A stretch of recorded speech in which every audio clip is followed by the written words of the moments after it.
Hello, I'm Dr. Mangia and welcome to Hidden Science. Nikola Tesla was without doubt one of the greatest scientific geniuses of all time. But during his lifetime, his contributions to society were sidelined and he died in obscurity. To this day, many people still don't know who he is and how much we owe to him for our modern lifestyles. So on this episode of Hidden Science, we will be exploring the legacy of Nikola Tesla. And here with her report is Grace Willis. What do you really know about the great inventor and genius Nikola Tesla? You may know that he created the AC current on which our modern lifestyles depend. You may have heard that he invented a system of free energy but was prevented from releasing it to the public. You may have even heard that he reproduced the energy systems of the Great Pyramids of Egypt. You also may think that he died a forgotten and broken man. But what do we really know about this enigmatic figure? In this Hidden Science special, we are going to explore Nikola Tesla, his life and works, and try and separate the myth from the reality. First, it's over to Mangia in our Hidden Science Northern Studios. Thank you for that report, Grace. We are here in our Northern Studios for our Tesla special, and with me is James Gordon Graham. James has a background in industrial design and engineering, gaining a Masters of Science degree in information technology from Warwick University, and in the 1980s was involved in the early days of computer-aided design software. In the 90s he started his own company, BSoftB, which restructured the early internet using artificial intelligence software. His company was highly acclaimed, and James was awarded Entrepreneur of the Year with Ernst & Young in the year 2000. As CEO, James took his company from startup to an IPO listing on the stock markets. And after selling the company in 2001, he spent some time learning from top spiritual teachers around the world, developing his own mystical abilities. He is founder of Business Mystic Productions, the multimedia company which produced the show Unleashing Creativity, and is currently in production with the Punk Science movie. Future projects include helping CEOs with the IPO listing process and suggesting future alternatives to the monetary system. He has a long-standing interest in free energy systems and has studied the life of Nikola Tesla. Welcome to the show, James. Thank you, Mangia. Great to be here. Now, you've actually done some research into the life of Nikola Tesla and found some interesting things that I think people don't normally really come across when they think about his work. And it really starts with his early life and childhood. Can you tell us a bit about what you've discovered? Yes, one of the things that I really want to highlight today is the mystical side of Tesla. Excuse me. Everybody seems to concentrate on his inventions, the AC motor and all these amazing things that we have today. When we flick a light switch on, electricity comes to us. Most people have no idea how that happens. But how did he do that? And I want to really concentrate today on his early upbringing and the sort of techniques and ideas and encouragement he had from his parents and as he went on to education systems, how they actually enhanced his ability to visualize things. So, for example, his mother was an inventor herself. So he was brought up in this environment, this beautiful environment of actually having somebody around him who was creative. She was actually herself came from a long lineage of inventors. And what we find is that he just automatically and instinctively saw his mother doing this stuff and thought this was just normal. So from a very early age, he had the emotional environment which was encouraging this sort of concept of inventiveness in him. And his father also, he's a sort of double-edged sword, his father. In one sense, he was trying to get him to be a preacher like himself in the church, whereas his heart wanted to be an engineer. And in fact, he had to come to the end of quite a long illness before his father really let go and said, okay, I'll let you be an engineer. But once that happened, He brought him into some of the great universities. But before that, I want to highlight something. And I've got a few quotes from his autobiography here, which actually can give you an idea of the types of things he was doing, which were very interesting. And I would call it mystical. He wouldn't necessarily call it that. But as we've developed in some of your other shows, I've looked at the out-of-body experiences and stuff like that. He was actually doing this without realizing it. So let me just explain how he was brought up in this way. So he says that our first endeavours as children are purely instinctive, promptings of an imagination vivid and undisciplined. As we grow older, reason asserts itself and we become more and more systematic. But those early impulses are not immediately productive, necessarily. They are, however, of the greatest moment and may shape our very destinies. Now, what he's saying there is... And this is from Tesla's own words. It's his own words. His own autobiography. His own autobiography. So he's actually saying that if you can develop your imagination, and everybody's different, and everybody's got different imaginations and abilities and genius at an early age, and our education system has no idea how to actually bring this out in us. So did Tesla go to a normal school? Did Tesla... Well, I want to concentrate first of all on his upbringing with his parents and how they encouraged him, and then I'll talk about his schools and universities, because this bit is so important when you're young, when you're really a young person. So what age are we talking about that do you think he's referring to? Are we talking about toddler age I'm at this talking point? up to 6 years old. Right, His first okay. 5 or 6 years of age here. Right. So what his parents were doing, they were teaching him to read and to write, and he actually had a grasp of up to 12 languages, and he spoke 6 languages fairly fluently. And surely all children have a vivid imagination. I mean, is this any different? How did that lead Tesla on to being an inventor? Yeah, exactly. So I'll step by step, hopefully I'll build a picture up to show you that. So in his father, he's saying that you do exercises with his father. His father would sit down with him, and they would guess each other's thoughts. Now that's a very interesting thing to say, isn't it? You know, to teach somebody how to read somebody's thoughts. Well, effectively, that's telepathy. That is telepathy. So he was taught telepathy by his father without realising it was telepathy. He did long repeating of long sentences and performing mental calculations. So his father would sit with him for long periods of time, and he would learn to do mental calculations in his head and so on as a very young boy. So we're seeing really both his parents, both his mother and father, were actually developing his abilities of imagination, of really systematically looking at problems and working things out just mentally within his own consciousness, rather Absolutely, than within his own consciousness. using calculations, etc. But there's one thing that he was developing, though, which is absolutely key to the way he became the most amazing engineer. And this was how he could completely visualize a complete design in his head of a AC motor, for example, and then design it in his head and even test it in his head. So how did he do that? So if I read a little... James, you've had an industrial design background, right. So you know all about the process that we undergo now. Yeah. So the process we have today, for example, we have blueprints. So I started off, when I came out of my degree, on a drawing board, and we didn't have computers in those days. So we were imagining something, we were drawing it then in 2 dimensions. So we were sort of like cutting through the 3D object and laying it out in a way which is called a blueprint, which somebody downstream could manufacture. Then came the machines, the computer machines, the computer-aided design and manufacturing machines, which enabled you to start off by doing wireframe, then surface design, and finally solid modelling, which allowed you, well, people today see it as 3D printing. Yes. You can take the model from the screen and make the object. But before that, you had to actually put it into 2 dimensions, and then the person had to interpret that. Now with Tesla, he did it all in his mind. He never actually wrote anything down. And not only that, he could actually test it in his head.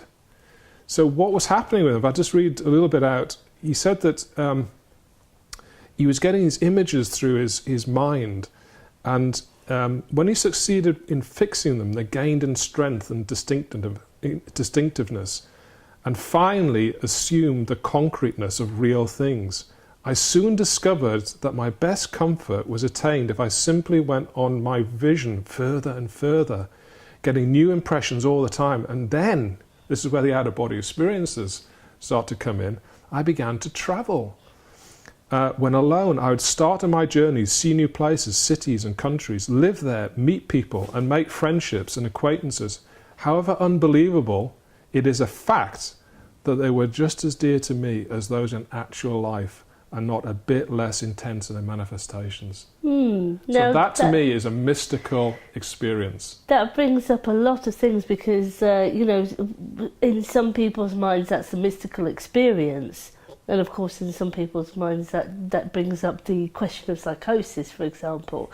So you've got that two things, but personally, having had experiences myself and been in the medical profession, I understand that the two can be quite distinct and people can actually have a functioning life. So interesting that he's actually having this experiences from childhood. Yes. Right, gosh. So the point there is that he was developing this imagination and this ability to picture things and then make them in reality. And we have tools today which do that. It's called computer-aided design and manufacture. But in that, we're talking about the 1880s roughly.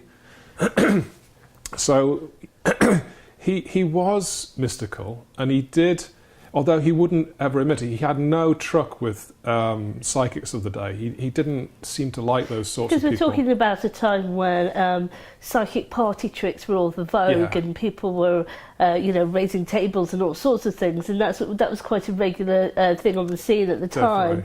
Definitely. So, he didn't equate himself with a psychic or a mystic.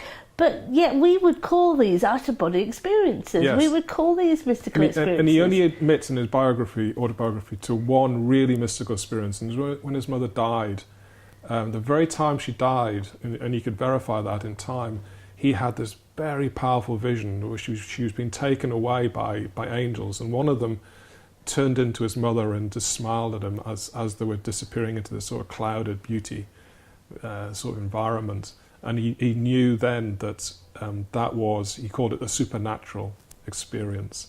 So he, however, would not say he was spiritual. He would not say he was mystical. But the way we interpret it today, with our greater knowledge of consciousness, he is in fact having mystical experiences, as indeed many great inventors do. If you look at Boyle, he actually created from alchemy the chemistry we understand today, and he said he did it through intuition. I mean, what is intuition but a mystical experiences? Who learned from Boyle? Newton. So in the 1600s, Newton was actually doing all these designs, and he was a mystic par excellence. He was an amazing mystic. And only recently his hidden secret diaries have been found showing what he did. And that's not to say that science today, is wrong or anything. I mean, he introduced the 3 laws of motion. He introduced our understanding of gravity. He introduced calculus. I mean, he invented calculus, and he introduced our understanding of light as we know it today. So Tesla's not the only person who has had that ability. Exactly. It sounds like what you've discovered, James, is that through reading his own words, is that Tesla actually was exploring different levels of consciousness. Absolutely. And from your industrial design background, that actually to test his inventions in his own mind, in his own consciousness, before you even commit that to paper, is quite a feat. It is. So, to actually do that testing. So he was actually exploring consciousness, and sounds like his parents, through their inventions and through his father testing him on telepathy all the time, had provided a kind of training ground for him to become who he became later. And it's interesting because, when I've been researching this show, I found that the sort of myth that has built around Nikola Tesla is quite different to some of his behaviour. We have this idea that he's a put-upon genius who was forgotten, who was not given the credit for things. And from that impression, maybe some of that aspect is true, but from that impression, I don't think we really see who this person was, because to me, when I look further, he was quite comfortable. And you know this from being in the CEO of a large company. You know, you've worked with people in the city. You know what it is to deal with financiers and people like that. To me, the impression was that he was quite comfortable with this world. I mean, what do you think? Well, he was very savvy. He clearly could talk to the likes of Westinghouse and Edison in the 1880s and 1890s and persuade them for them to put money into his inventions and so on, especially Westinghouse, although he had amazing conflict in the end with Edison. In fact, Edison was a strange man in the sense that everybody thinks he invented the light bulb and DC motors, but he didn't. There was a guy called Swan in Newcastle upon Tyne, where I come from, actually invented the light bulb. Edison developed it, and in fact, the DC motor. Really got to look at Faraday's early inventions with the DC motor, with electromagnetism, to really see who actually What Edison did was he was more commercial. He was trying to get it out there and get people to use it. But DC, direct current, is not a system that can go over long distances. And what Tesla did was he brought in the DC motor and he invented it in his mind. And he created it through his imagination. The AC motor. The alternating current motor. Yes. Sorry, Yes. And the DC was his rival. So Edison was his rival. Yes, in the end. So again, he thought of all this in his own consciousness. Yeah, I mean, I'd love to just show you a little bit about how he's able to do that. He said that I continuously practiced bringing through images into my mind and developing them. And this I did constantly until I was about 17, when my thoughts turned seriously to invention. Then I observed, to my delight, I could visualize with the greatest facility. I needed no models, drawings, or experiment.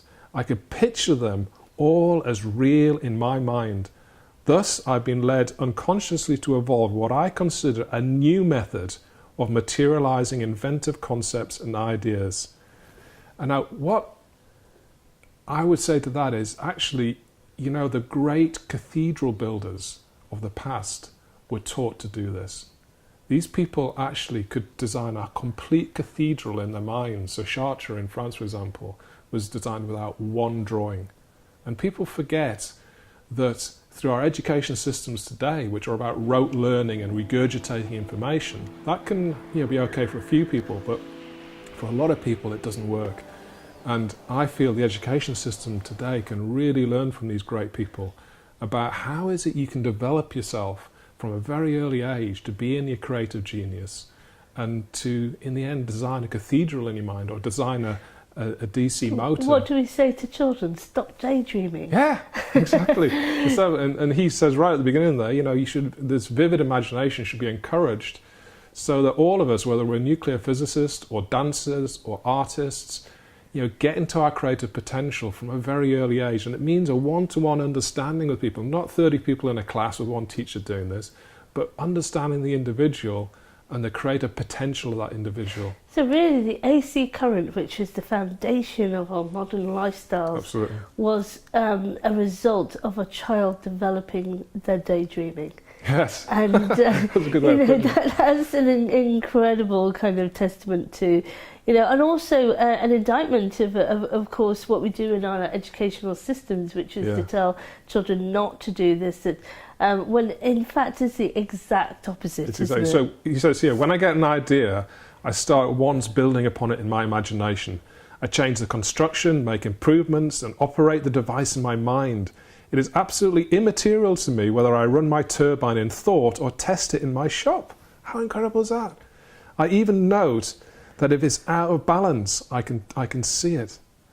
And he talks on and on like this with this ability to design in his mind.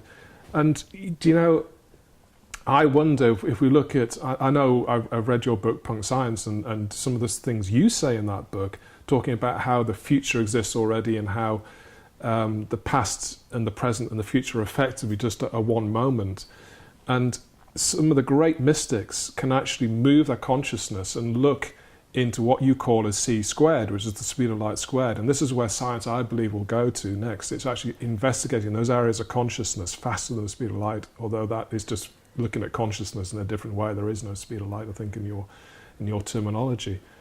But what Tesla was potentially doing was he was moving his consciousness into that c squared region and bringing down the inventions already that he'd actually created in his soul already. I know that sounds really a bizarre thing to say, well, but this is very, very advanced mystical information. Maybe even the past, because of course Edgar Cayce, who was contemporary of Tesla, so Tesla went and had a reading with Edgar Cayce, and Edgar Cayce felt he was a great Atlantean that was come back. So maybe he was actually remembering, and with time being ultimately all simultaneous, he was actually tuning in. But it does really seem that he was exploring in consciousness, and that's really the main thing that you've discovered, as well as the fact that you know, although he was, as you could say, even though he was quite against the idea of psychic abilities and things like that, we would call him a mystic. But he wasn't someone who was sort of woo-woo floating around. He was also grounded. He was able to speak to people with money and communicate with them. It's possible he had what we would call today a Kundalini awakening, or he was awake already when he actually was born. And he describes things which are just incredulous for us to understand today. Is this part of his childhood illness that you referred to earlier? Yeah, he called it an illness, but actually, let me just explain what he did. He saved the houses of our neighbours from fire by hearing faint crackling sounds which did not disturb their sleep, and he called for help. So he did that on more than one occasion. So he was. I've heard this before, that Tesla had incredible hearing. Exactly. And was very sensitive. So all your senses are heightened through a Kundalini awakening or being mystically awake.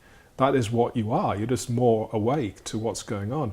And he said that in 1899, he's carrying out experiments in Colorado. He could hear distinctly thunderclaps at distances of 550 miles. So it's like me standing in London and hearing a thunderclap in Scotland.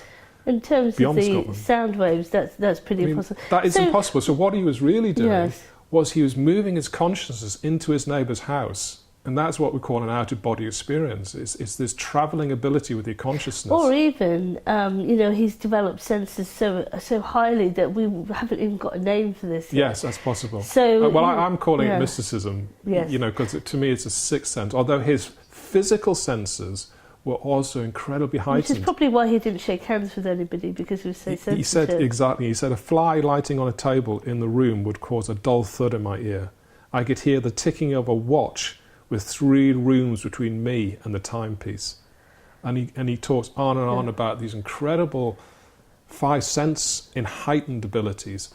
But I think what he was doing, without him even realising it, was he was actually almost like detaching his consciousness in travelling with it to a distant place like his neighbour's house to hear the fire crackling, or to go 550 miles and hear the thunder from that place. It wasn't he was actually hearing it. He was actually in his consciousness moving and then hearing it. And that is what mystics do. That's a mystical exactly. experience. So what would you say, summing up, is the legacy of Nikola Tesla? What do you think really is what we can learn from him to take forward? Well, what I feel we can learn from him, I mean, his inventions are amazing. And I know you have some great people lined up on the show later to talk in depth about what these do.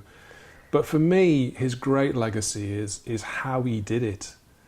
And if we really study this, we can take these principles and we can redesign an education system and a way of interacting with young people between the ages of 0 and 6 years old and beyond, to encourage their imagination, to encourage them to be into the creative potential that they really are. Because if you talk to most people today, they really are doing jobs they don't like doing, they're stressed. I mean, Tesla says that as he was working, he was in bliss, he was in this continuous rapture, was his words. What I call the genius groove. What you call the genius groove. And we all would love to be in a continuous rapture for years and years and years of our lives. It doesn't mean to say he didn't have his problems and illnesses, but for most of his life, he was in this continuous rapture, we called it. I mean, wow, what a way to live, So that's a real legacy. For me, that's the great legacy. Yes. And I also feel that, his actual machines that he left, so he understood about rotating magnets, and that was the first thing he did to create this AC current concept. And he created the AC motor. And then from that, he created the first ability to put an antennae up, and then these waves came out of the antennae which could be picked up. So when you're on your iPhone at the moment, it's because of those principles that he understood, where he could put and bounce the waves right round the earth, and you could instantly talk to somebody in Australia today because of the work that he did. He did it before Marconi. People think that it was Marconi. It wasn't. He actually got the patents out first, and in his life he had 300 patents. And he had these patents as well, because people think that he didn't do that. So he was both mystical and he was grounded, and so he knew how to operate in the world as well. Absolutely. Thank you so much for joining us today, James. Thank you so much as well. That's been a great discussion. Thank you. Thank you. So we're going to have a break now, but join us again, because we will be speaking with Professor Harry Elfield about the life of Nikola Tesla.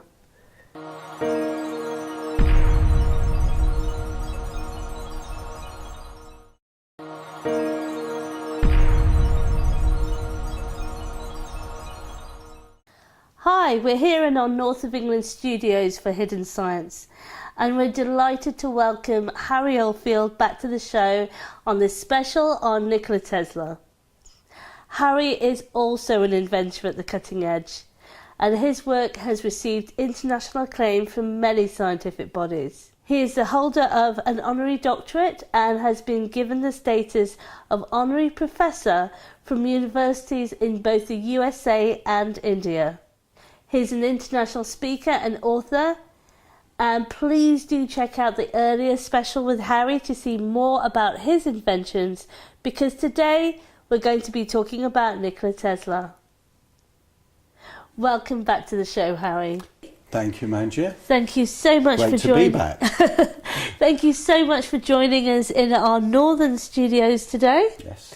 So, we're really grateful for you to come and speak to us about Nikola Tesla, because I know he's had a huge influence on your life. A huge effect on my life, and a lot of my important inventions. But first of all, may I? If it wasn't for Nikola Tesla, or everything of technology, including lighting, power, even our motor cars, because this is a miniature Tesla coil that powers the spark that goes into each cylinder to fire up the cylinder to make it work, and this alternates and at the touch of we monitor it on the rev counter of our cars. That motors would not be as they are now. We wouldn't have electric lights which work on AC, alternating current, here on 50 hertz, in America on 60 hertz. If it wasn't for the turbines, the AC generators, phase generators that make 50 or 60 cycles per second, turning around magnets and coils, which generate the voltage, which makes our modern world work. Our present equipment uses a Tesla coil in there. Right. And may I just put that on so you can hear the Tesla coil oscillating? Right, yes, we can pick that up, I think. And there's a miniature Tesla coil in there that goes into this tube of crystals. Actually, it's my older system, which is using saline in there. Right. And the Tesla coil, with its frequency settings, pulses high voltage, high frequency through there. And this is like one of Tesla's aerials.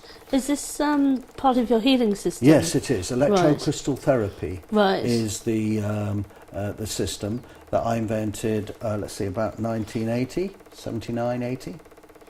And it was built around the Tesla coil. Right. My first Kodak cameras were built around Tesla coils. Right. So without Tesla, nothing of my technology to speak of Gosh. would be working now. And how did you first come across him? Where did you? Can you remember? I can remember because in school, in science, we were introduced to the Van de Graaff generator, and then later to the induction Tesla coil, which I've got before me there. Right. As you see Tesla's picture on the front there, in honour of him. Thank you, Manjir. I'll just pop that off now. Okay. We have these toroidal transformers in our modern world, and these are based also on Tesla technology. I can go on and on. And how are they used in our everyday life? Basically in transforming alternating current, direct current to alternating and vice versa, producing different voltage outputs for different things, rectifying. And this is the first time that we were able to send any sort of current long distances as well. That's right. If we were all based on what was then the piece of resistance, which was DC Edison systems of conducting electricity, the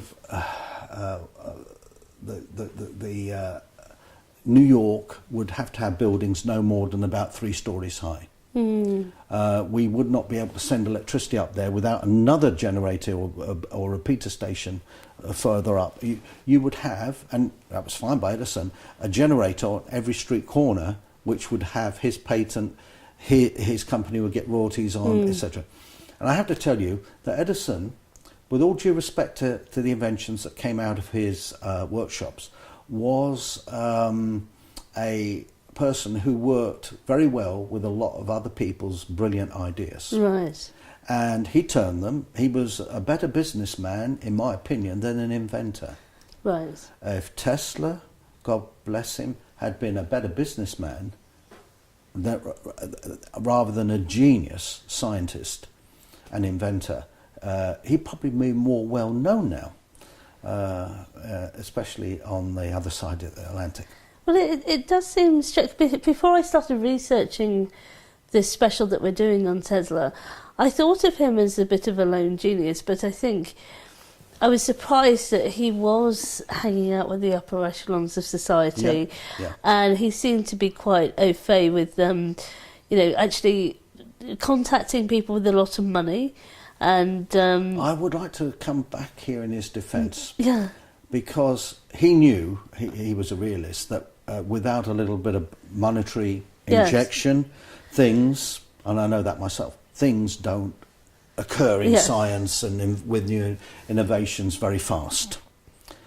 However, it was people like Westinghouse, after when he came from Paris, he got a letter of introduction by his professors in France and scientists to actually Edison, and he worked for Edison in a very ideas level, but they fell out because Edison was not happy with AC, going to trump his DC. That's when he put a lot of money. It sounded like it would cut a lot of his profits out. Indeed, and I think Tesla at one stage said that his DC power station should be torn down, and sort of not used because it was just a waste of energy and a waste of time.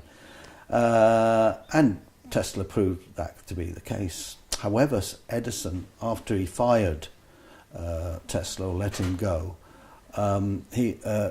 Tesla was approached by Westinghouse, who was a man of business and money, but very ethical character, and Westinghouse employed him to make the alternating current generating motor, which is what our modern world is based on, AC power. Right.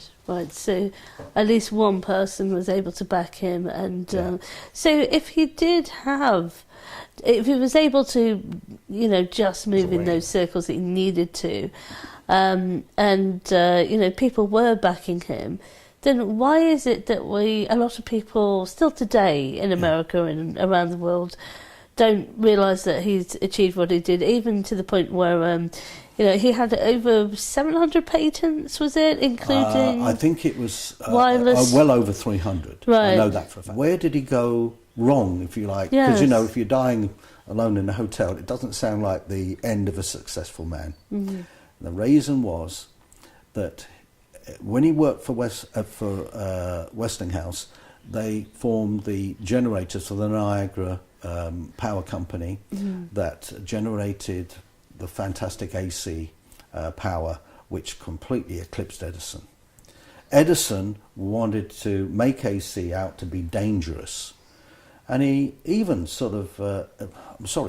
he electrocuted innocent animals. He'd pick up stray dogs and cats and horses, you name it, and he even got an elephant killed by alternating current, which isn't an effective killer, instant killer, I should say, and to make out that AC was dangerous. And he did this as part of a roadshow, didn't he? Oh, he did. In Not front only of that, lots he of people. convinced, when the American government, federal government, were looking for an alternative methods of execution time, and they chose the gas chamber at that time, but above all, they chose the AC method of execution, which Edison put forward because it was so dangerous, that would extinguish human life most humanely in snuffing out a candle. Well, it didn't. And we know that it's not the most painless experience. Right. And Edison, though, convinced the American government to make it a form of execution. Oh, no. And you can think of all the suffering that was set up. Not just the experiments with animals, but everything. And I have to say, So this that all must I don't have think he was a very tarnished- nice man. He doesn't rate very high in my Not book really a compared to scientist, Tesla. but it sounds very competitive. Not really Very about much, what's good for the planet, what's good no. for humanity, what's no, good for that science. didn't come first and foremost. No. What's going to make the most money? Yeah. Who's going to lose money? And when it came to Tesla's, I think, greatest concept of sending free energy around the world, well, the whole country in America to begin with, he made this magnifying transmitter on Long Island, and it was huge, I think about 75 metres tall compared to my half a metre little coil here. So that's to put Well, it this in was a comparison. very large, well-constructed tower. It was, and JP Morgan was, I think, the backer there. Yeah. Now he was, a very shrewd businessman. Had made millions and sued for millions as well, I think, in his history. So, he was very shrewd. But he wanted radio communications, voices and even pictures. Tesla said he could manage pictures eventually. So this was with way this, before way before television. anybody had really even conceived of this. He was starting to talk about radio it. controlling boats on ponds and lakes with remote control, Yeah. long before Marconi said he invented radio communications. And wasn't this actually verified later on Very that much so. the patent was originally with Tesla? It was, Yes. and his idea, and Marconi coincidentally had spent a long time with Tesla in his laboratory, Right. in a very kind of condescending manner, but very respectful manner. But of course, Taking the Tesla ideas. was a little bit, it's no criticism against him, but he was very prone to flattery, I think, Right. and was perhaps very much had his brain picked Right. by a certain Marconi, Right. who got there first with the patents and everything. I can imagine if you've got somebody who is really interested and really wanting to share ideas, that you do open up to people. Of course, especially if they're respectful and, Yes. I've got their notebook secretly. So the whole concept of wireless, that you can transmit information, power, Indeed. everything, that really came from Tesla. And of course All of now it. we have TV sets and mobile phones and everything like that. Even X-rays came from Tesla and first. X-rays as well. Yes, Gosh. yes. But the biggest contribution that sort of never happened yet is this concept of free energy that Yes. he was working on. I'm going to show you later with this miniature Tesla coil how Right. energy can transmit through the air.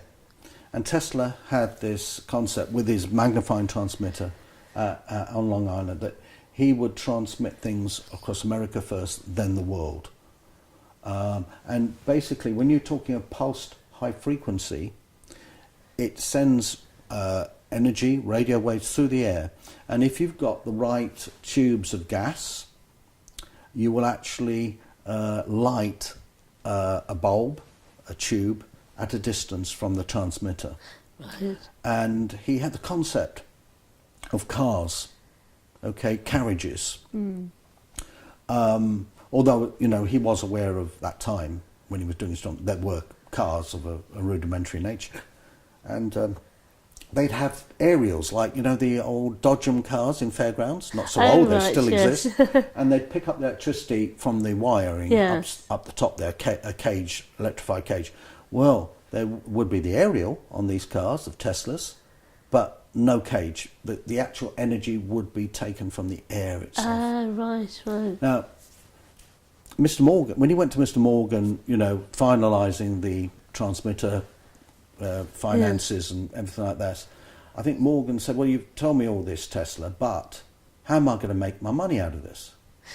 And this was, if people can put Tesla light bulbs was into honest. the ground. And he said, look, this is a gift to humanity, a gift from nature to man, where, there won't be any need for the coal, it won't be a need for oil, there won't be, and you can imagine what Morgan thought, and I think I don't think he did pull the rug from underneath Tesla.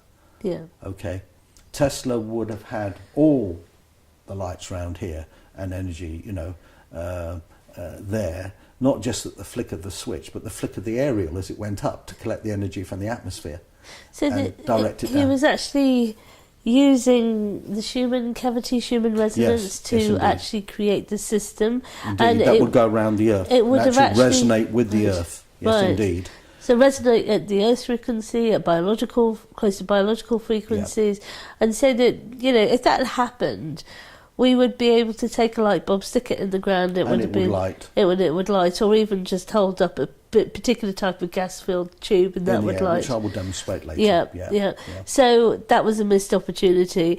Apparently, he did get a backer again later on, and again he pulled the plug on the project because he was worried, as the wars were happening at the time, that you could actually use this technology to create some quite serious weapons. You can indeed, focus death rays and all sorts of things, which Tesla never did. I hate. Right. But his work could be, like anybody's work, can be inverted. And used in a negative way. Yes. The flip side of the coin, if you like. Do you understand what these death rays were supposed to be? What did they consist of, or did they exist at all? I myself was approached in the first Gulf Wars era. Right.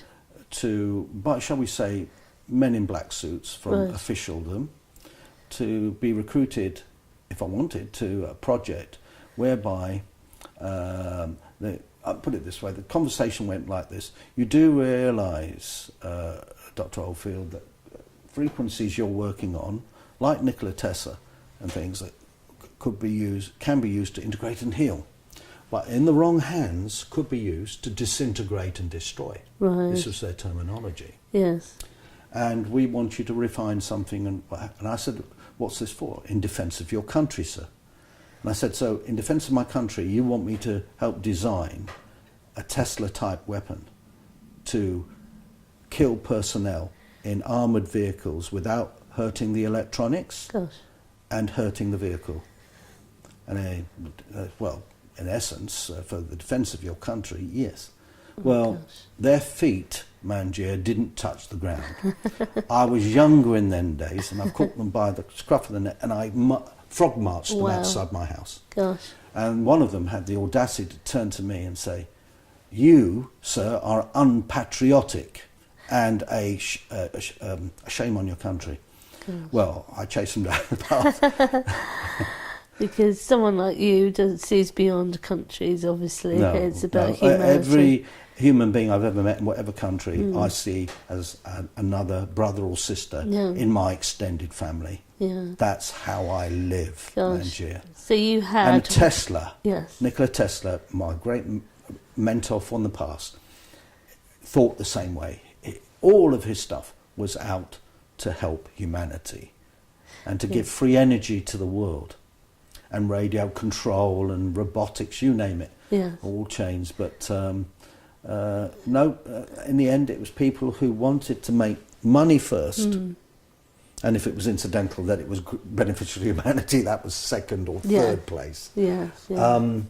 He had his heart in the right place and his brain in a greater place. And he had seems like he had a bit of savvy to bring the two together, but ultimately it was about humanity's... Indeed. And his mother was an inventor as well, wasn't she? Yes, indeed. Although she wasn't very... I mean, we didn't go to university or college or anything, but she actually, I had heard also that she was very clever. You just wonder maybe what he got his brains from her side of the family. Well, you just wonder what sort of values that she instilled in him as well, to be, so... principled in how he thought about life as well. I'm just wondering. I mean, you're somebody who really knows about different realms, for example, let's say. And my investigations have traversed such places, yes, indeed. And you don't often get someone who's an inventor, who's a scientist, and who also is very open to. Maybe you can call them psychic realms or whatever. But Tesla's descriptions of how his ideas came to him were as very, very vivid visions to the point indeed. where he couldn't even tell if the object was in the room and would have to test. And visions that came to him in terms of associated with the flash of light. Yes, indeed. And the word suggestions that he actually was psychic, he was visionary in this way, was mystical in this way. Critics say he had epileptic seizures of certain natures, grand mal or petit mal forms. Absolute nonsense. He was inspired from these other realms that I feel he was hardwired into, even as a child, because his sensitivity. Especially around people. People say he wouldn't shake hands. And because he was afraid of germs. I believe he wouldn't shake hands because when you shake hands, you're actually not just contacting the physical, you're actually contacting the energy of a person. And I feel that he picked up too much. Yeah, well, they do talk about these so-called crystal children who are very, very sensitive to people's energies, and when autistic children actually are able to communicate in some ways, they say that the reason why they don't look at people is because it's too overwhelming. So there might have been something of that there. And he also visited Edgar Cayce, apparently, to get who was a great get a mystic and psychic of that time the great period. mystic, Yes, and the sleeping prophetess. It was the ARE Association in America. And I actually did have a look at the reading that was recorded there, and apparently Edgar Cayce said that Tesla was bringing through Atlantean technologies, which is quite interesting. The legends say, and mystical visionaries have said that, Edgar Cayce, that Atlantean technology was very crystal based. Channeling energy from the sun and then making things work with that energy focused through crystals. Sphere domes, and concentrating the sun's energy to produce, obviously for magnification effects and fire, but also to produce energy in the form of some form, could be of electricity or even steam power. Right.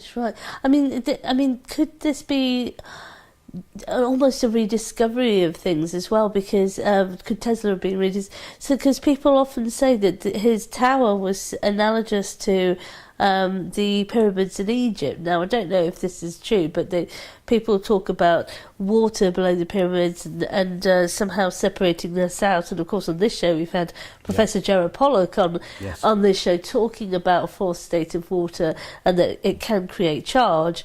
And so people have said, well, this is what the ancient Egyptians were doing, and this is what Tesla was doing as well, that he was separating out some charge from water and creating energy of that. Do you think there's any validity to these sorts of claims? I think there can be. For example, there are martial art practices in Japan and China where they stand underneath waterfalls and they charge with the chi. and sometimes get drenched in cold water, but they don't get weaker, they get stronger. There's the fact that falling water picks up electrons. You know this in raindrops. Yes. There's nuclei and dust particles in the air. When they fall, they pick up negative charges, and eventually these charges come together and produce lightning. So yes, of course, the knowledge is there. You know, the science behind it is there. And why not? These ancient peoples. There is a hieroglyph sort of picture in tombstone. I'm sorry I can't bring it to mind, but it's actually shown. I think Eric von Däniken in one of his books actually depicted it, and it's actually, and I've looked at it, and it really does look like a battery. Right. And there seems to be at the end of it a sort of light shining out of it. So could they have had a primitive light coming from what is quite basic chemistry? I think I know the picture Two that you unlike mean. metals with a conductor, an acid or an alkali between the two metals. Yeah. With wire connections, they certainly had copper, they had gold, and they had silver. I do believe that with an open mind, you can bring things forward and help people and help humanity. Fantastic. And that's why Tesla has been such an inspiration to me, not just as a scientist, but also in his philosophy. Yes. Above all, help your fellow man, fellow woman, in humankind. Yes. You know, which is absolutely beautiful philosophy. Yeah, fantastic. Tesla's work was, his tower was destroyed, and apparently his hotel room was invaded. Ransacked after his death. Yeah. Not by criminals, by the FBI. Right, and then people were worried in the war that the tower was going to. Apparently, they had great difficulty actually demolishing this tower It was because built so well by Tesla's design. Yeah, very difficult to knock down and destroy. Yeah. But so, what do you think is the? How do you think we should remember him now and go forward? I mean, what would you like to see happen? when you see a car travelling down the road, when you see a fluorescent light bulb light, you know, when you hear a transformer hum with AC current, you should think of Nikola Tesla, because your world would, and nothing would work in the same way if it wasn't for Nikola Tesla. Right. Fantastic. Now, Harry, you brought a few things with you. I have indeed, including my magic wand here. Like every wizard should have. Thank you. And so you're about to demonstrate for us the sort of wireless energy that Tesla was talking about. Had in mind for sending around the world. Yeah. Now, what I've got, of course, Manja, is only a model representation on a very small scale. Right. If you scale this up 100 times, we'd be lighting this whole area of the country. Right. But we'll get the principle from this. Indeed. Excellent. So here I have a standard fluorescent tube. Right. Tesla used a fluorescent something you can get from ball. B&Q or something from Yeah, there. absolutely. Right, yes, okay. absolutely. Yeah. My the induction Tesla coil there. Right. I also have the Van de Graaff as a kind of a model as well. Right. Because that reminds us all of what the transmitter would have looked like. But it wouldn't have been electrostatic electricity, which this generates. Right. It would have been the AC, high voltage, high frequency coil that would have been in that sphere. That's going up into the atmosphere. That would have been and transmitting then into the atmosphere directly. Right. Resonating with the Schumann resonance of the I've Earth heard as well. that it could be used to change weather. Is that correct? Funny you should say that. I did an experiment, a Tesla experiment, utilising a bigger Tesla coil, high frequency generator with an antenna of crystals. Gosh. And this I conducted in Iceland. And it produced, well, actually, my stepson and my son went to a festival in this experiment, a music festival, and the rest of the country around was in a lot of rain, and they produced a kind of an envelope of a kilometre or so in diameter over the festival, and there was no rain at this festival. Oh my goodness. Well, let's play. So what do we need to do? Well, if we turn down the lights, please, a little, Manjit. Okay, I'm going to switch on this here, and we're going to turn on the coil. So you probably won't be able to see us anymore, but you'll be able to see the coil sparking. I'm just tuning in the coil to a certain high voltage, high frequency, Mandy. Is this very dangerous, or? Not really, because although it's high voltage, the current density is very, very low. Very low. Oh, okay. I can see it starting to... You can see it glowing. Yes. Yeah. Oh. It's great fun. Of course, I don't recommend anybody do this at home. No, absolutely. No, you're a qualified inventor. Thank you, Mandy. There we go. Fantastic. So that's really the sort of principle that Tesla had in mind, that you'd have the transmitter going day and night, and wherever anybody was in a certain radius, he would have concentric rings of AC energy, pulse high frequency, going through the atmosphere, and so resonating between the atmosphere and the Earth, and people would just tap into it. Fantastic. You know, and produce power and light wherever they were. Including ideas of his that he would be able to, with the antenna, track ships where it was and know their position and how far out at sea, if they, you know, and they could then transmit if they were in danger. Yes. And we were talking here before the First World War, when all this was going on in the early 1900s. Our lives would be very different. So I do tend to get very excited when I talk about his inventions, because you know, we wouldn't be having the same experiences now as we are now because of modern technology. Right. We wouldn't have computers in the same way. We wouldn't have... and if we weren't struggling for energy... Tall-rise buildings, because they couldn't get power up there. Yeah, if we weren't struggling for energy, how different would our lives be? Now, what's this that you brought along with here, this is very interesting, Mangia. I'm just going to get her going. She's a Van de Graaff generator. Do we need to turn the lights down for this as well? And yes, indeed. She is producing in the spheres charges of static electricity. You can see this is like man-made lightning, if you like. Some of these are about 500,000 volts. Manja, I can also show you. Do you remember those old photographs of Nikola Tesla with him all lit up with electrical discharge? Now, of course, I'm not going to do that to you. But if we could, I've got a special mat. I'm going to turn this off. Right. I promise you, you will not, famous words, not feel a thing. Okay. Now, all I need you to do, if it's all right, is just place your hands on the generator. This reminds me of school, I think. Yes, it is a similar experiment done at schools, and therefore very safe. Now, just going to turn the electrostatic. Now we're going to watch. Already the hairs on the top of your head are beginning to stand up on it. And give your head another little shake. That's it. You can probably just about see. I can feel it, definitely. You can feel it, and it feels like prickly and tingly all over. Yeah. Okay.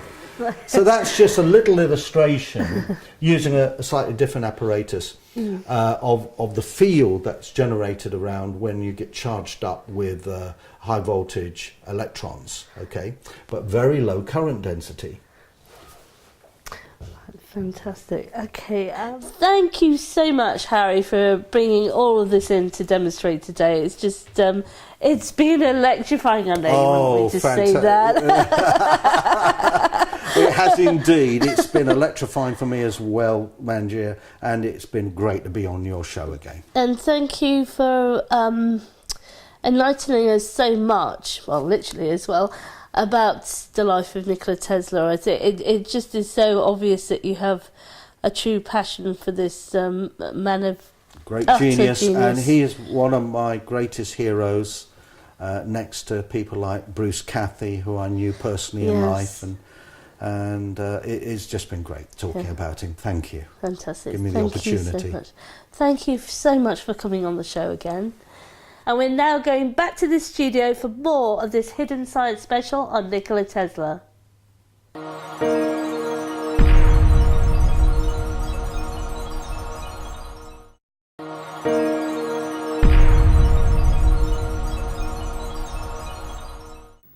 Welcome back. Anna Capone is originally from Serbia and from an early age found herself immersed in the work of the local hero Nikola Tesla. She has a diploma in journalism and a law degree, and she moved to London in 1990. She is currently the head of the UK Tesla Society and recently started researching a number of interviews Tesla gave to a Serbian journalist which have never been translated into English. Welcome to the show, Anna. Welcome, thank you. Thank you. Now, you grew up in Serbia before coming to London, so how is Tesla actually seen over there? Well, it was really strange, but people really didn't know much about Tesla. And the only thing was there was so many hydroelectric turbines built on every river, every major river in Serbia. So people knew that they were built by Tesla, but not really much about it or about him. And considering that there is also an oldest Tesla museum in Serbia, we didn't really go to visit. So it wasn't really, people didn't really talk about him as much and know as much. Now, you found out that Tesla's early life was pretty unusual, didn't you? Can you tell us a bit about that? Well, it was really strange that he was born in what was then Austro-Hungarian Empire, and today is Croatia. His dad was a Serbian Orthodox priest, and his mom was housewife, but she was an amazing woman who actually invented a lot of household items. Mm-hmm. That Tesla was saying later that he pretty much picked up from his mom his inventor side, right. Because she was also able to learn and memorize things really quickly, right. Entire books and poems, and Tesla spoke 6 languages fluently. Some people say actually 12, but to even speak 6 languages fluently, it's not a small thing. And when he was growing up, he liked making things, inventing things. Something that happened when he was 5 was pretty much, well, his older brother died, right. And it was an accident that it wasn't an easy thing for Tesla. Yeah. But then he was actually also quite ill, right. During his childhood, and he kind of pulled himself up and got on with the... So he ended up being quite driven after that sort of beginning, and so he obviously got some inventor side from his mother. So why do you think he sort of died in relative obscurity? Why don't we know about him? We owe so much to him. Yeah, well, you know, I have to say that after speaking and visiting the Tesla Museum and speaking with the people there, actually, especially the director of the museum. So you just recently visited? Yes, I went, and it was really pretty amazing because most of Tesla's inventions from his laboratory are now in Belgrade. Right. And I was holding one of those fluorescent lamps, and I was told just to stand there, and suddenly it lit up. There was no wires, nothing. And it was pretty scary because I was told that there was about 10,000 watts of electricity going straight through my body, and nothing happened, and I thought I should have been dead. Wow. But the director of Tesla Museum has been invited recently. He was in Rome talking about there is an Edison Society there, so he was talking about Edison and Tesla, and also because all the documents, you see, when Tesla died, all the papers, all his financial documents, everything, his personal things, everything was transferred, and his ashes are in the museum in Belgrade. Yeah, so tell us about the UK Tesla Society and how people might find out more about his life as well. Well, at the moment we only have a Facebook page, right. And we are intending of organizing our first meeting very soon. And I also spoke with the director of Tesla Museum and asked him would he be interested to come and visit us and do a talk because they have an enormous collection of Tesla's private books and the magazines and newspapers and everything that he was collecting. Also, because that's another idea people have. All this stuff was destroyed. There's also another project in New York that you're involved in. Yeah, I'm not directly involved. It's just that Jane Alcorn is is an amazing woman who has actually raised $1.5 million, and they bought the land where Wardenclyffe Tower is, in Long Island. And recently, I mean, they only started, like, I think in May last year, and in September they unveiled Tesla Monument. So they are doing a lot of great work there. And the Tesla Museum was a guest in New York, I believe in September last year. They literally took all the stuff, and they also often go to other countries. Right, fantastic. Well, it's fascinating stuff, new view of Tesla that we've got today. Okay, we need to go for a break now, so join us again and we'll have more on the life and work of Nikola Tesla. See you soon.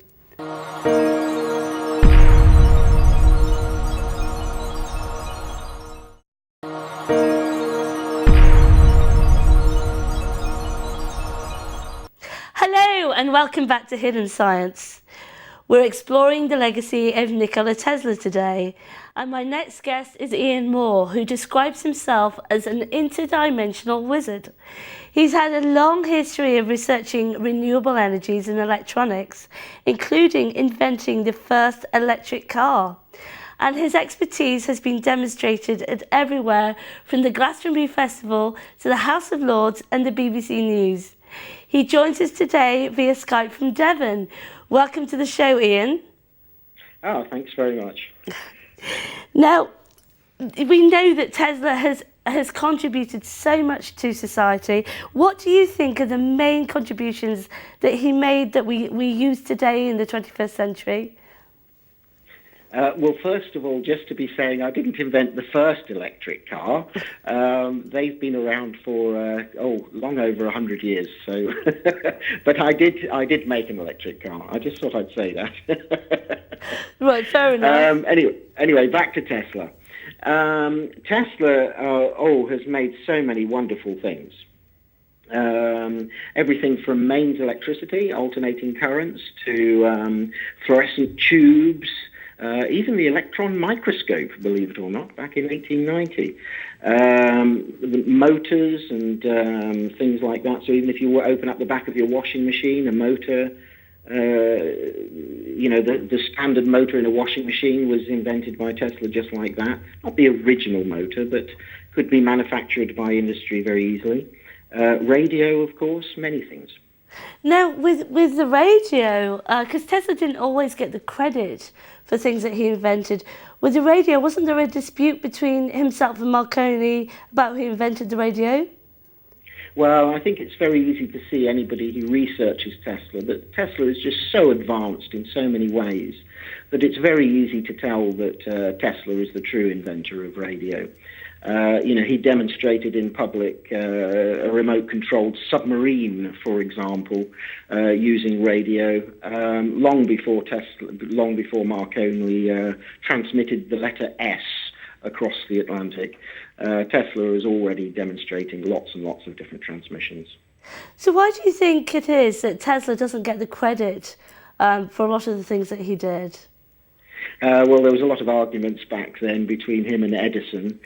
But indeed, I mean, going back into the history of things is one thing, but I'm just very excited by all of those kinds of inventions, not necessarily the arguments with who came up with it first.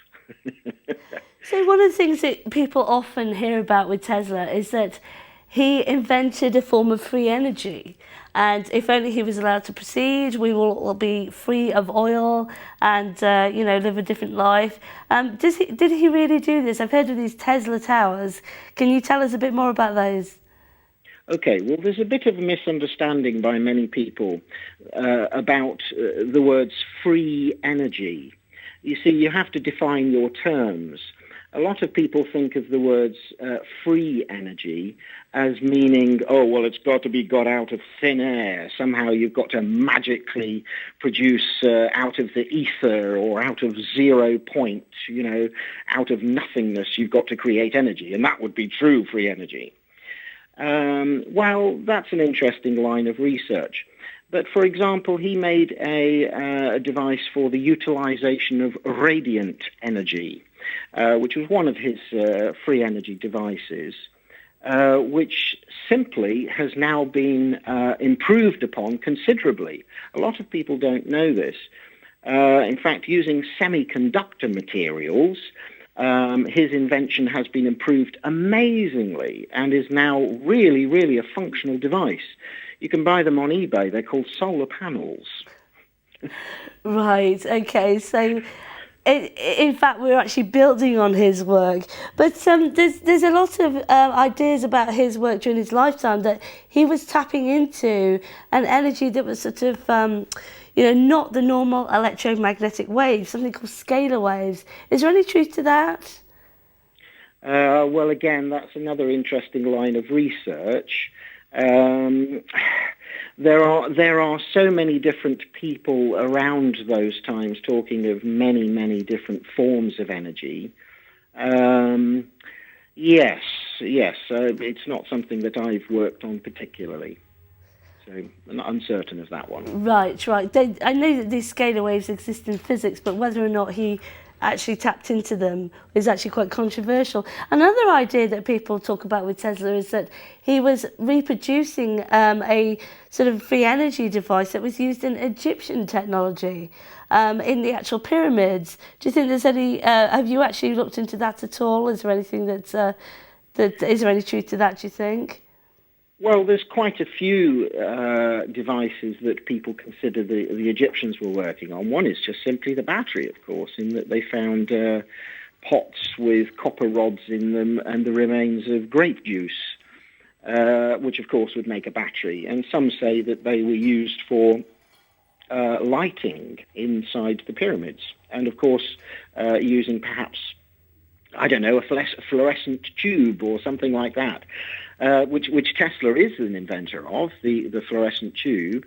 So, yeah, quite possibly with that. Then you've also got Wilhelm Reich, I think he's called, with the orgone generator, of course, making the little pyramid, which I made once when I was about 14.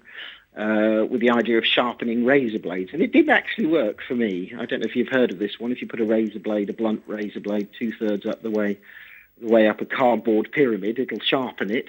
I have heard of that. Yes, I didn't realise I got that the idea that originated. it did work. I made that in about 1974. Right. Now, Ian, something else that people often think about Tesla is that his work was destroyed at the end of his life due to the fact he was about to release a sort of free energy device into the world and we wouldn't be dependent on oil anymore. Do you think there's any truth to this? Was his work destroyed? Well, possibly partially. In that, yes, a lot of his materials went to Beograd, I think it is, Yugoslavia, into the museum there, to the Tesla Museum. However, of course, Tesla was playing about with things like 65-foot long lightning bolts, 12 million volts, and massive lightning bolts that he was talking about possibly being able to focus. Well, these are the kinds of toys that they don't really want you to be playing with. But, of course, these might be quite handy in terms of military purposes and things like that. So there is quite a lot of thought that perhaps these were kept secret, possibly. But, again, we come down to lots of fascinating devices that Tesla was working on. For example, recently I took a Tesla coil and put a crystal on the top of it. A lot of people don't realize that a Tesla coil can be worked in reverse. In other words, if you put high-frequency electricity into it, you can get lower voltages out the other way. It is, after all, a transformer. And so I started doing some work to detect a being, or to detect a person, or to detect emotion. Apparently, when Tesla died, he was working on quite sophisticated weapons, sort of weapons of mass destruction, as it were. Do you think that's the case? Or was he a very peaceful man? He was working certainly on things like torpedoes, and remote control. But these things are now readily available to, I mean, you know, a child can have remote-controlled car or a remote-controlled boat or something, or aeroplane. And that's Tesla's invention.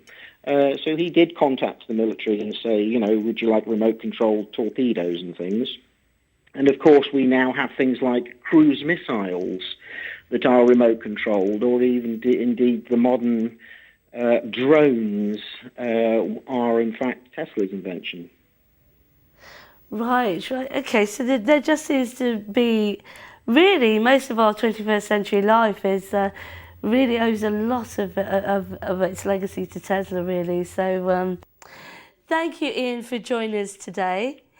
And do join us again after the break when we will be chatting with Dale Pond.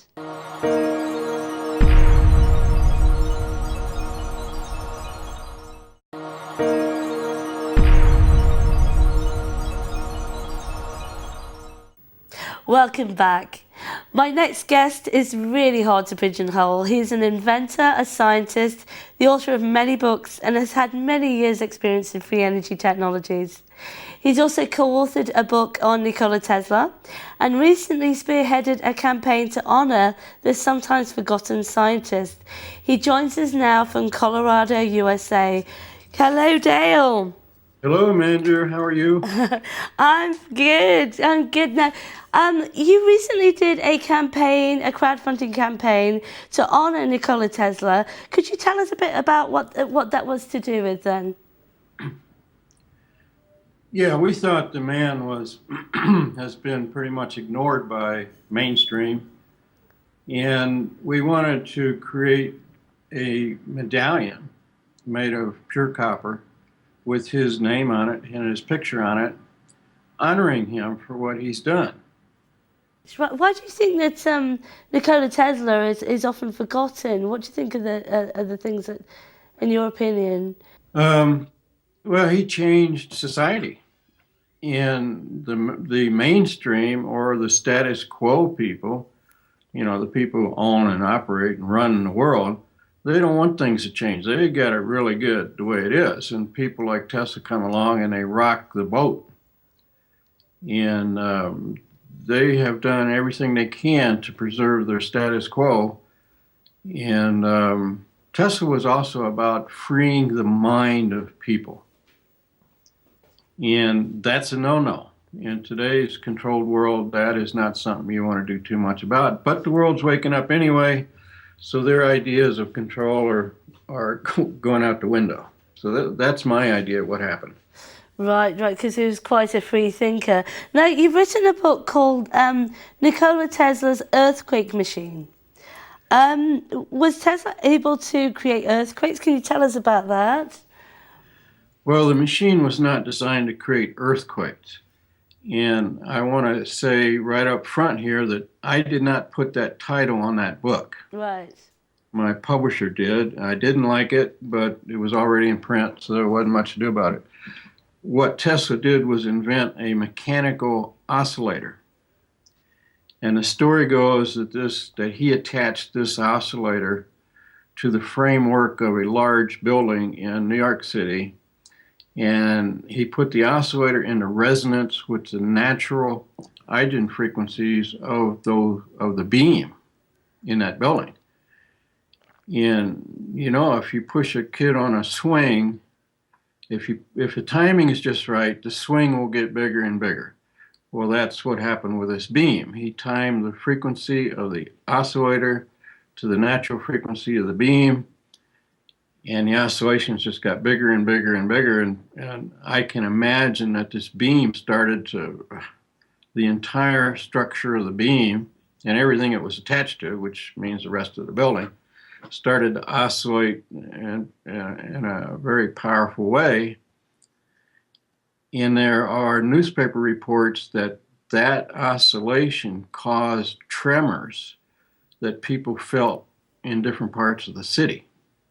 So in a sense, if he had allowed that to continue, the hotel would have been destroyed and there may well have been an earthquake. Right. And I understand you're an expert in the science of oscillations in sympathetic vibratory physics. You've written a book about it here. And so did you actually reproduce this technology? You're an inventor as well. A friend of mine did, and he's since passed away, Walter Baumgartner, who's quite well known. And he gave me one of his larger oscillators to play with.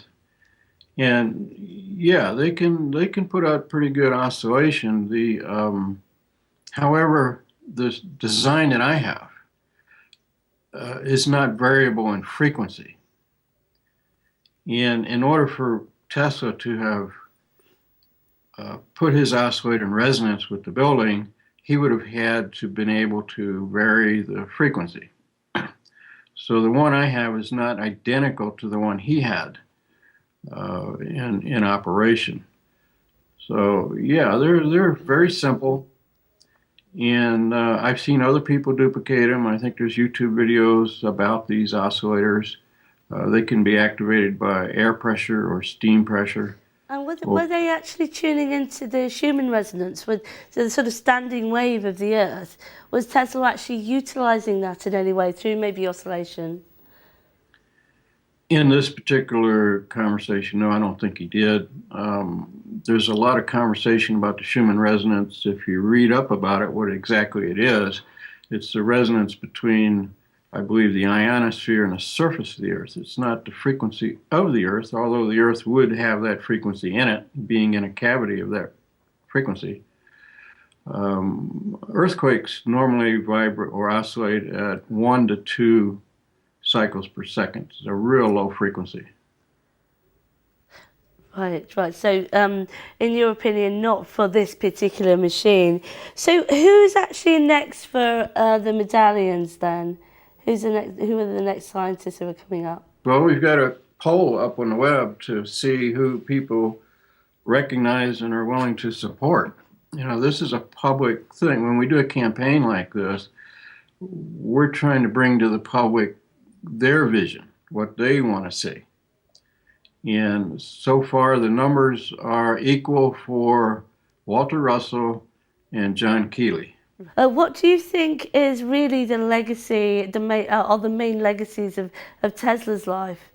Yeah, his main contribution was the practical understanding and application of AC current and radio. The man was a genius. And the other thing he contributed was he was an example of creativity and practical application, and that, you know, gives people the idea that they too can do something like that. I think that's one of his best contributions. Yeah, absolutely. So Dale, thank you so much for joining us. Where can people find out more about your work? We have a website. It's called svpwiki.com. svpwiki.com, yes. Okay. Right. And in that website, which is actually a wiki, we have thousands and thousands of pages of material on all these, well, not all of them, but a lot of these old inventors. And the problem has been they were individuals and they developed what they developed the way they did it. So in every case, they created their own jargon, their own language. So when we read Tesla or we read Keeley or we read Russell, it's like reading 3 different languages. And the wiki is an attempt to bridge those languages into a common collection of concepts and ideas so that we can understand what they're talking about. And it turns out that they're all talking about, in general, the same thing, which is applying mind force into mechanical or not atomic devices, but chemical or mechanical devices. So they're all going to the same source, which is the infinite mind, and it can be, and people tend to describe that as 0 point, which is a wrong term, by the way. Right. Well, definitely, I've been following your work for a long time, Dale, so I definitely recommend people go to that website. And Anna, where can people find out more? Well, regarding Tesla, my new website is being built as we speak, so I can't give people that information. Well, we can put it on the Facebook page later for Hidden Science. Oh, thank you. So this has been a fascinating exploration into the life and legacy of Nikola Tesla. I hope you enjoyed it, and I hope you can join us again next time on Hidden Science for some more science from the cutting edge.